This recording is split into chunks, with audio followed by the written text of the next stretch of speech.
Selam dostlar. Sovyet Yolculuk kanalımıza hepiniz hoş geldiniz. Yolculuğumuzun bu durağında sizlere gerek Yugoslavya gerekse tüm dünya sosyalist hareketi tarihine adını altın harflerle yazdırmış Fana Koçovska'nın yaşam öyküsünü aktaracağım. Sağ üstteki linkten ulaşabileceğiniz Sosyalist Kadınlar serimizin bu bölümünde daha çocuk yaşta antifaşist partizan hareketine katılan ve Nazilerin yenilmesinde büyük rol oynayan Fana Koçovska'ya değineceğiz.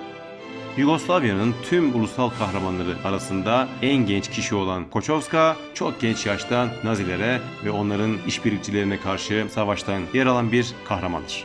Gelin 14 yaşında politik faaliyetlerine başlayan Fana Koçovska'nın kahramanlık dolu hayatına hep birlikte bir göz atalım. Fana Koçovska 27 Temmuz 1927'de Bitola yakınlarındaki Lavci köyünde yoksul bir göçmen Makedon ailenin çocuğu olarak dünyaya geldi. Ailesini geçindirmek için babası Amerika'ya çalışmaya gittiğinde henüz 3 yaşında bile değildi.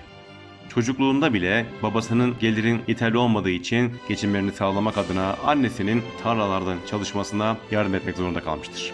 Yani Koçovska çok küçük yaşta hayatı yaşayarak öğrenmeye başlamıştı. Nisan 1941'de Yugoslavya'nın işgalinden sonra kendi köyü olan Lavci'de Yugoslavya Komünist Gençlik Birliği'nin yani Makedonca kısaltmasıyla SKOJ'un aktif bir üyesi olarak Nazi karşıtı faaliyetler yürütmeye başladı. Bu faaliyetleri sırasında işgalci Nazilere destek veren Bulgaristan Krallığı bir kadın SKOJ üyesini yakalamıştı. Koçovska yoldaşını bulmak için küçük yaşına rağmen ustaca hareketlerle polislerden kaçtı ve SKOJ üyesinin evine girmeyi başardı. 1942'de Bitola'daki faşizm karşıtı bir müfreze olan Goce Delcev'de partizan olarak savaştı. Aynı zamanda Steve Naumov adlı askeri birliğin gençlik lideriydi ve genç yaşında bunlar gibi pek çok faşizm karşıtı harekette sivrildi. 15 yaşını henüz doldurmadan başka bir partizan birimi olan Jane Sandanski müfrezesine girdi. 1943'te Lavci köyündeki ağır bir çatışma sonrasında pek çok yoldaşını kaybetti. Hayatta kalan diğer partizan arkadaşlarıyla birlikte 1,5 ay köyün yakınlarında saklandı. Etrafında olduklarını bildiklerinden gece gündüz işgalci Bulgaristan devriyeleri onları arıyordu ancak hiçbir zaman bulamadılar. 1944 baharında bir madende üretimi durduran bir partizan grubunun parçasıydı. Görevi işgalci Bulgaristan Krallığı güçlerince korunan sığınaklara saldırmaktı. Koçovska görevlerini başarıyla gerçekleştiriyordu ancak bir baskın sırasında yaralandı. Arkadaşları Koçovska'yı tedavi etmek üzere baskınlara götürmemeye ve köyde bırakmaya karar verdiler. Ancak Koçovska bunu kesin bir dille reddetti ve Tugay ile birlikte işgalcilere karşı savaşmaya devam etti. Fana Koçovska, Şubat 1944'te bölgede faaliyet yürüten partizanların Kozuf Dağı'ndan Pozyak Dağı'na yaptıkları uzun yürüyüşe katılanlar arasındadır. Bu yürüyüş tarihsel Şubat yürüyüşü olarak anılmaktadır. Fana Koçovska, 2. Dünya Savaşı'nın bitmesinden ve Yugoslavya'nın kurtuluşundan sonra yeni kurulan sosyalist devlette pek çok sosyal ve kamusal alanda çalışma gerçekleştirdi. Bitola Halk Gençliği Bölge Komitesi üyeliği, Makedonya Halk Gençliği Merkez Komitesi Bürosu üyeliği, Makedonya Kadın Bölümü Başkanı ve Yugoslavya'dan sorumlu bölümün üyesiydi. Ardından Makedonya Sosyalist Cumhuriyeti'nin Sosyal Denetim Komisyonu Başkanlığı görevi yürüttü.